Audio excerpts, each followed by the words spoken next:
Hello YouTuber family, કેમ છો? સૌને ગુડ મોર્નિંગ, જય શ્રી કૃષ્ણ.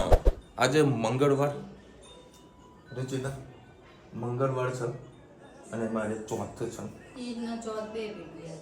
અને આવતીકાલે છે નાગ પાંચમ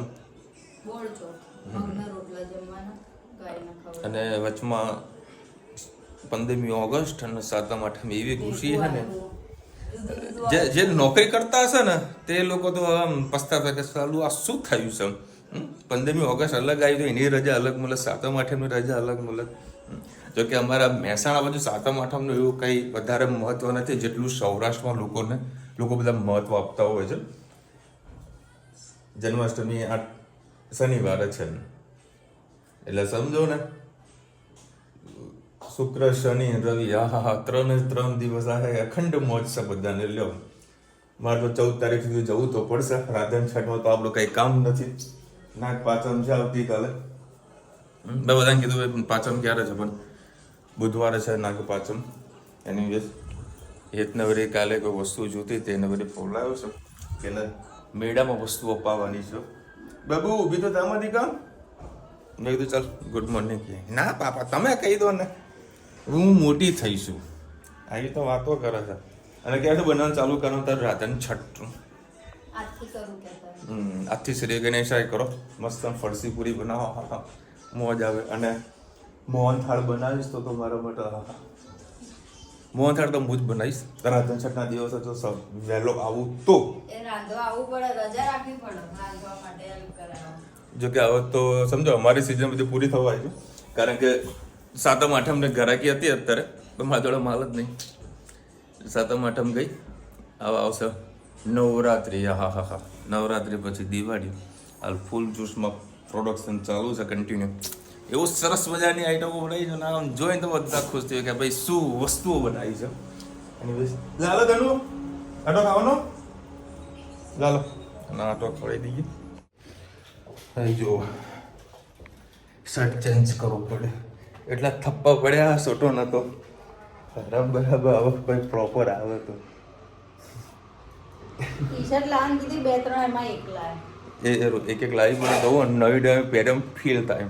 નવી એટલે એકની ઓલ્ટરનેટ એકને એક દિવસે લાવી પડે. એવી ફીલિંગ કેવી આમ શરીર છે ને ભારે થઈ ગયું મારું. એકે શર્ટ આવતા નહીં એવા ફિટ પડે ને આમ કરું ને તો બધું એ ચોંટી જાય. મારા કારીગરને હું રોજ બોલતો હતો ભાઈ ફરમો સુધાર. પછી મને હકીકત એવી લાગી કે ભાઈ મારા ફરમાં મારો કારીગર બધું કામ પરફેક્ટ કરે છે. વાંક મારો છે કે મારું શરીર વધ્યું છે એના કારણે મને મારા પોતાના શર્ટો નથી આવતા. કારણ કે હું છે ને એક સેમ્પલ પીસ બનાવું છું ને, તો એ સેમ્પલ પીસમાં હું ચેક કરું છું, એને ઘરે વોશ કરાવું છું, પછી આગળ ફાઇનલ પ્રોડક્શન કરાવું છું. પરંતુ હવે એક્સેલ સાઇઝ આવે છે, એલથી સીધું એક્સેલ પ્રમોશન થયું છે. એ કોના કારણે કોમેન્ટમાં કહેજો. પ્રમોશન કોના કારણે થયું? ધનુ કોના કારણે થયું? અમારી વાતો સાંભળી રહી, બોલતી કંઈ નહીં. નિંદ્રા આવે.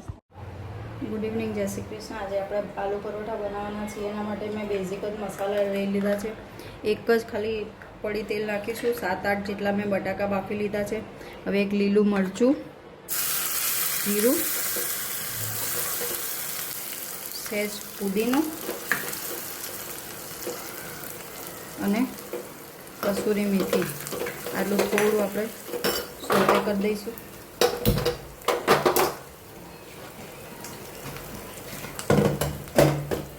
ગેસ આપણો બંધ કરી લઈશું. આમાં હું સહેજ ગરમ મસાલો, ધાણા જીરું, સહેજ લાલ મરચું, હળદર, સહેજ હિંગ આટલું એડ કરીશ. અને ગેસ બંધમાં જ આપણે મસાલો થોડો સોતે થવા દઈશું. તેલ એકદમ ગરમ હતું એટલે મસ્ત મસાલો આપણો થઈ જ ગયો છે. હવે જે મસાલો સોતે કર્યો તો એ આમાં એડ કરી લઈશું.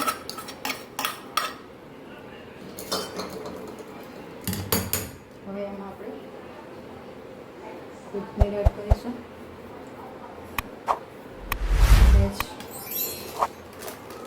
આમચૂર પાવડર, તમારે ડુંગળી નાખવી હોય તો નાખી શકો છો. થોડું આપણે ચીલી ફ્લેક્સ એડ કરીશું અને મીઠું એડ કરીશું.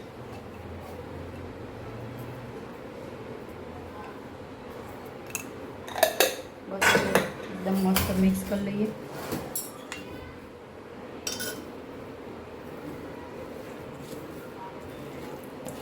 તમને મસાલો ઓછો કે વધતો લાગતો હોય તો તમે ઉપરથી ખાલી મરચું કે એવું કંઈ નાખી શકો. આમાં લીંબુ કે ખાંડ નહીં આવે, આનો ખટમીઠો ટેસ્ટ જ સારો આવશે. લીલો પુદીનો હોય તો એ નાખી શકો છો. મારી પાસે સૂકો પડે તો મેં પુદીનો એડ કર્યો છે. આમાં બહુ હળદર કે એવું કંઈ નહીં આવે. તમારે સેમ આવું સમોસાના મસાલામાં પણ આ સ્ટફિંગ કરશો તો બહુ જ મજા આવશે. હળદર બહુ ઓછી નાખું છું આમાં, અને આમાં જ મસાલો સારો લાગશે.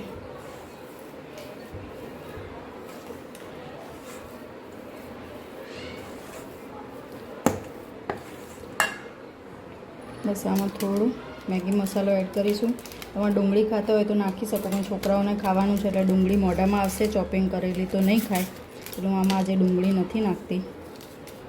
બસ આ મેગી મસાલો નાખીએ એટલે આપણો આલુ પરોઠાનો મસાલો તૈયાર. મેંદાના લોટની મેં કણક પહેલાંથી જ બાંધી દીધી હતી. 1 વાટકી જેટલો મેંદાનો લોટ છે, અજમો ને મીઠું એડ કર્યું હતું. એ અડધો કલાક પહેલાં બાંધી દીધું એટલે મસ્ત લોટ આપણો સોફ્ટ થઈ ગયો છે. હવે આલુ પરોઠા બનાવું એટલે હું તમારી સાથે રેસિપી શેર કરું.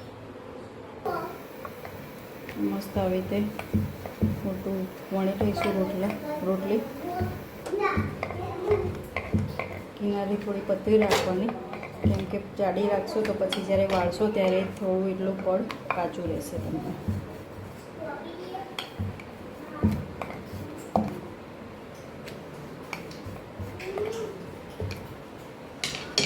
હવે આમાં આપણે પરાઠાનો મસાલો કરી દઈશું.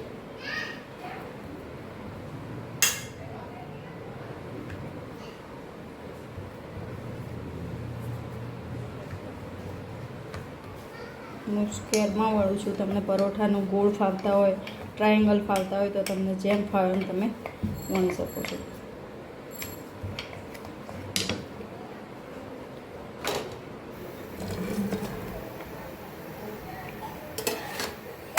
જો એક બાજુ મસ્ત આલુ પરોઠા શેકાઈ ગયો, હવે બીજી બાજુ ઉપરની સાઈડ થોડું શેકાઈ જાય. જો કાચામાં તેલ નાખશો તો ક્રિસ્પી જેવું નહીં થાય. એક બાજુ મસ્ત તેલ નાખી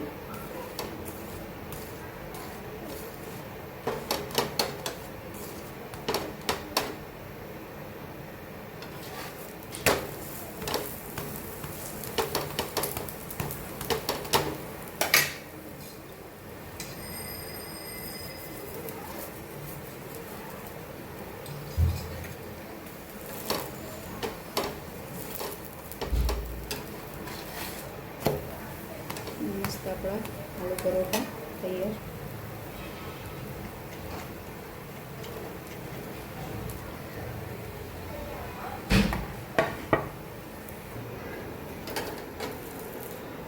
મસ્ત આલુ પરોઠા આપણા તૈયાર. હવે એને રેડ ચીલી સોસ સાથે સર્વ કરીશ ગરમ ગરમ. મારી રેસિપી તમને કેવી લાગી કમેન્ટમાં કહેજો ચોક્કસથી. આવજો. જય શ્રી કૃષ્ણ. આજે આપણે બનાવીશું મખાનાની ખીર. એના માટે મેં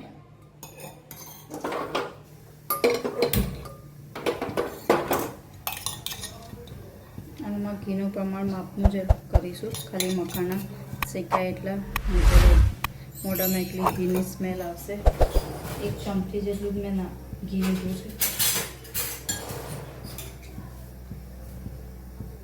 આપણે એમાં મખાના કટકા કરી દીધા છે અને સરસ મજાના આપણે શેકી લઈશું.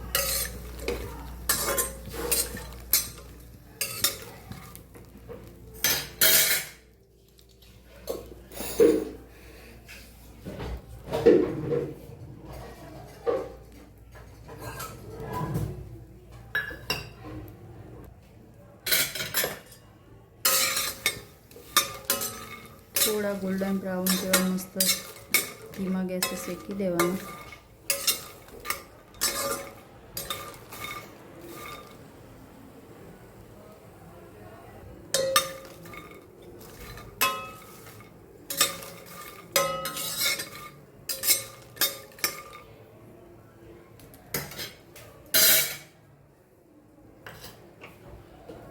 બસ ધીમા ગેસે આવી રીતે થોડીક વાર જ એને શેકાવા દઈશું.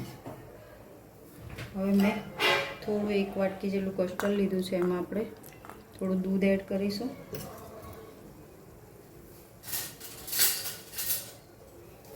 મસ્ત એનો ઘોળ બનાવી લઈશું.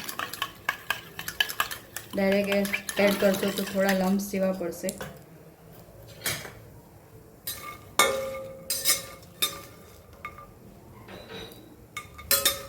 તો મખાણા સીલ પેકમાં હતા, મોલમાંથી લાવ્યા તો પણ થોડા હવાઈ ગયા હતા, એટલે મેં થોડા તડકે મૂક્યા, પણ હજી થોડા એવા લાગે છે. આપણે દૂધ નાખીને બનાવીશું ખીર, એટલે મખાણા એકદમ મસ્ત સોફ્ટ જ થઈ જશે. આમ સોફ્ટ ને આમ થોડો ક્રન્ચી જેવો ટેસ્ટ આવશે. તમારે એકદમ થોડા લાલ જેવા કન્વર્ટ કરી શકો છો. હું પહેલી વાર બનાવું છું એટલે મને ખબર નથી કે તે ખીરનો ટેસ્ટ કેવો આવે. તો ઘીમાં શેક્યા એટલે એનો ટેસ્ટ ઘણો સારો આવે. હવે આમાં ડાયરેક્ટ આપણે દૂધ એડ કરીશું.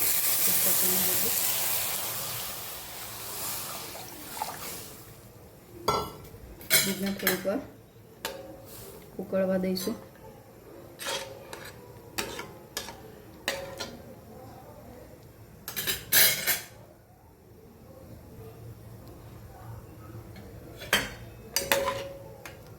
બસ મખાણામાં થોડું દૂધ સમાઈ જાય ત્યાં સુધી આપણે સરસ એને ઉકળવા દઈએ. હવે આપણે એમાં 4-5 કાજુ અને બદામનો ભૂકો એડ કરીશું, અને કસ્ટર્ડનો જો મેં ગોળ બનાવ્યો હતો એ એડ કરીશ.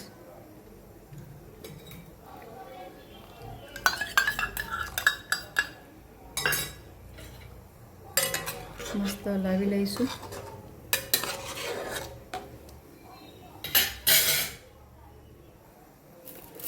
હવે એમાં 4 ચમચી જેટલી ખાંડ એડ કરીશું.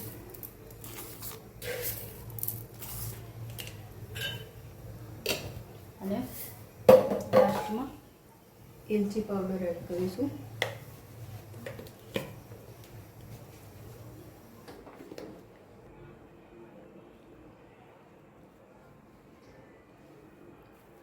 એલચીનો પાવડર એડ કર્યો.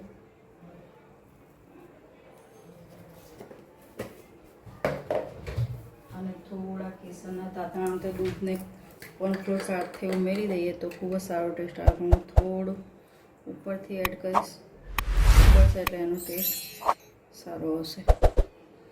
આપણી મસ્ત મખાનાની ખીર તૈયાર. કમેન્ટમાં ચોક્કસથી કહેજો મારી ખીરની રેસીપી તમને કેવી લાગી. આ ઉપવાસમાં ખાવાનું હોય તો તમે કાજુ ને બદામનો પાવડર એડ કરો. આ ઉપવાસમાં નહોતું ખાવાનું, એના માટે એમ જ ટેસ્ટ કરવાનો હતો, એટલા માટે મેં થોડો અંદર કસ્ટર્ડ નાખ્યો. મને કમેન્ટમાં ચોક્કસથી કહેજો કે ઉપવાસમાં કસ્ટર્ડ ખવાય કે ના ખવાય. ચલો આવજો, જય શ્રી કૃષ્ણ. ચલો ભાઈ, પૂણા 10 વાગ્યા છે. કાહે ધનુ કાકા કપડા બતાવજો. જો ભાઈ ધનવીના છે ને આ કપડા એટલા સુપર લાગે છે ને, વચેલા ડ્રેસમાંથી બનાવી દીધા છે. હા એ રુચિતા, આ ખાલી એક જ પરોઠો મસ્ત પેટ ભરાઈ જવાનું છે.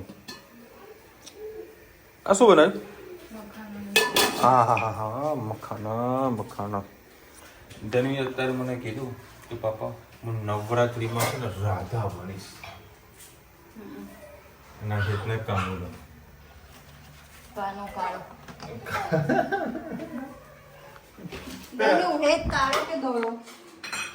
ધનુ રાધા કોને બનવાનું? જો બેટા અત્યારે ખવાય દીકરા. મેં નહીં આપી, એના જોઈ લીધું. પ્લીઝ વાળી. અને છે ને ખાલી ફક્ત ને ફક્ત એની જે ક્રીમ આવે જો છે, પણ ખોલી દીધું એને. આલુ પરોઠા અને મસ્ત દહીં તીખારી હમણાં વળી ધઈને થઈ શકે રાઈટ. મારી જોડે ઉપર સ્પેશિયલ કહેવાય કે પપ્પા મને મમ્માએ મને માર્યું. બધું કેમ માર્યું કે મને નહીં ખબર. એ તો હેરાન કરતી હતી એના કારણે.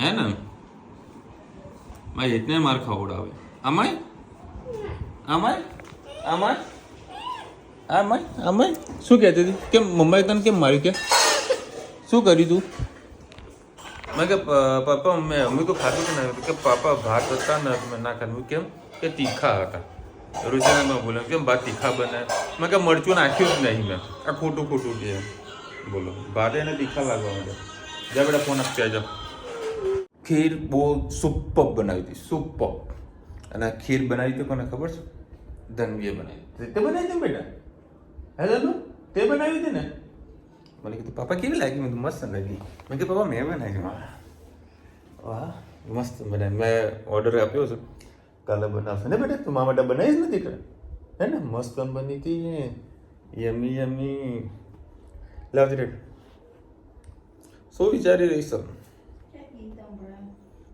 કયું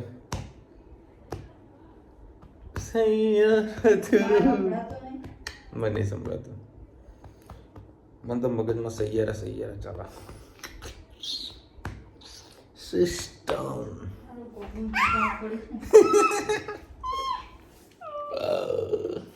એ બેટા એમ ના કરીશ ચલ પહેલાં તો ખૂબ જ દુઃખદ સમાચાર છે આપણા શું કીધું એ ધની આમરે આપણા ફેમિલી મેમ્બર છે શિવાંશીબેન એમના ફાધર હમણાં એક્સપાયર થઈ ગયા છે 26 જુલાઈથી કે 12 ઓગસ્ટ સુધીના બધા વ્લોગ જોવાના બાકી હતા તો એમના પિતાજી દેવ થયા છે તો બધા પ્રાર્થના કરજો કે એમને આત્માને શાંતિ મળે અને એમના પરિવારમાં જે દુઃખ આવેલું છે સહન કરવાની શક્તિ આપે ભગવાન. શિલ્પાબેન લખી રહ્યા છે મંગળવાર તીજ ચોથ છે અને બુધવારે પાંચમ. ચાલે કાલે છે પાંચમ નાગ પાંચમ. Thank you so much. ये जो कला दिखला तो थैंक यू. ગાયત્રીબેન લખી રહ્યા વિશાલભાઈ રાજકોટ આવો મેળો કરવા. આમાં થોડો સાતમ આઠમનો પ્રોગ્રામ એક જગ્યાએ ગોઠવાનું છે બરાબર. મહેમાન આવવાના છે બહારથી તો એ લોકોના કંઈક પ્રોગ્રામ ગોઠવી રહ્યા છીએ. હજુ ફાઇનલ થયા તમને કહેશું. અને અમે ડખા એવા છે આઠમના દિવસે અમારે ઉપવાસ છે. જે જગ્યાએ જવાનું ત્યાં આઠમનું પ્રોપર જમવાનું મળતું નથી. સ્વાતિબેન લખી રહ્યા છે ભાઈ મજાક કરવાની હોય જરાક પણ ખોટું નથી લાગતું. ભાઈ મજાક તો કયું નથી. બાકી મને મજાક મસ્તી કરવા એટલું આમ ગમે છે ને કે જો સામેવાળાને જો સહન શક્તિ હોય તો. કુમુદબેન લખી રહ્યા છે કે અમે મહેસાણા દિવાળીમાં અને ઉનાળા વેકેશનમાં જ આવીએ. તો ઉનાળું વેકેશન તો ગયું હતું બેન, ત્યારે તમે તો આવ્યા નહીં. આ ક્યાંની મેં ધનુ રાહ જોઈને બેઠી હતી ને બેટા. એ ધનુ હવે આવો નેક્સ્ટ ટાઈમ આપણા ઘેર. ચલો ધનુ આમ જો. ચલો મળીશું નવા વિડીયો સાથે, નવા મોજ મસ્તીની સાથે. ત્યાં સુધી હમણાં આપણો જય હિન્દ, ભારત માતા કી જય. અને વિડીયો ગમે તો ફટાફટ લાઈક કરો, શેર કરો, સબસ્ક્રાઇબ કરવાનું ભૂલતા નહીં. બોલ રાધે રાધે બોલ. એ રાધે રાધે. કોઈ કોમેન્ટ રહી નહીં જોવા દે પહેલાં. મેં કે પછી કંઈક મારી કોમેન્ટ નહીં આ બસ બધી કેટલી કોમેન્ટ હતી. અને નાગ પાંચમને આપ સૌને હાર્દિક શુભેચ્છા. તમારા ઘરે સાતમ આઠમનું શું મેનુ છે જરા કાલે કોમેન્ટમાં ટેક ટેક ટેક ટેક કરજો તો અમને પણ ખબર પડે કે તમારા સાતમમાં તમે લોકો શું ખાઓ છો. શું કહેવું છે? એ લીધી તો ખરા સ્વાતિબેનની બધાની કોમેન્ટ આવી.